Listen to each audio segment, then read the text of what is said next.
The term hurry up and wait was a term that we used all the time in the army. It meant hurry up and get all your shit together and get ready to go. And when you were ready to go, you'd wait forever and a day to go. But these days, when I go to the field, I kind of enjoy the wait part and not so much the hurry up part. So many things now with four-wheel driving accessories is all about making things faster, making things quicker. You kind of miss the whole point of it. I don't care if the awning takes 30 seconds to put up or it takes 45 seconds to put up. I couldn't care less. The same with the compressor.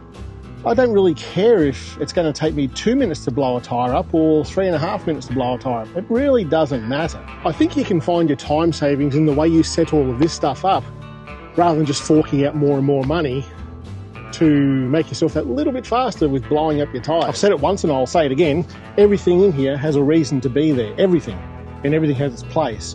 Down the bottom corner here, there's an outlet here for the compressor. One of the funniest things I've seen as far as four-wheel driving accessories go was an ad, I think it was for Kings, and it was for the double thumper and how quick it is and how fast it all is to set up and get running and going. And they were spruiking about how it's 160 litres a minute or something like that. And that seemed to be the go thing, the 160 litres a minute. First, grab everything out of the bag. Make sure the power switch is turned off. Then connect the alligator clips to the battery. Join the 8-metre hose and inflator using the quick connect fitting. But I would argue that if you've got this thing set up right here, it doesn't really matter if your compressor can do 160 litres a minute.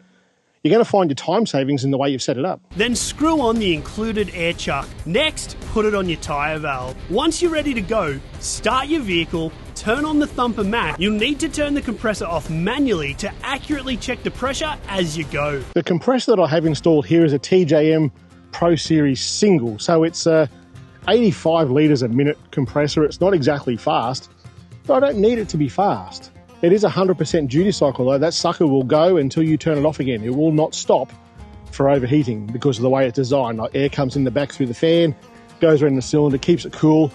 I've never had it die on me because of the heat. I've had other compressors which I just cannot say that about. They've died because of the heat. Some of those compressors, the double thumper compressors, some of them draw so much current, it's crazy. It's no wonder they overheat. But to speed up my system here, right here, there's a little outlet here, an air outlet.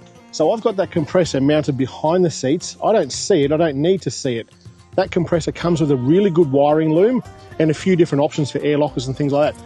With the wiring loom comes straight up to the switch up here. I can turn the compressor on and off with that switch. The outlet is right there. All I did was went down to the local hydraulics place and said, hey, you can make me up a high pressure hose. I want it to be this long. Just grab a piece of rope and go from your compressor to where you want it to be out and add about 10% to give you a little bit of flex because hydraulic hose is not as flexible as rope. And then you get your length, get them to make that up. All I've done is screw it down to the baseboard through here to the back of the compressor and it's good to go. For me, all I need to do is pull my air hose out, plug it into that, switch it on, and I'm pumping air. And being the single compressor, it doesn't draw as much current as the double.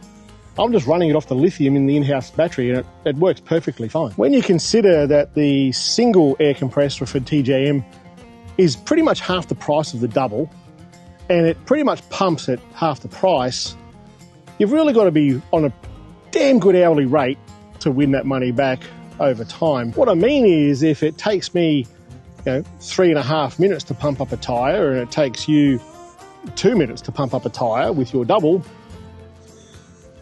who cares? I guess at the end of the day, you don't need to be in a rush all the bloody time when you're out in the bush.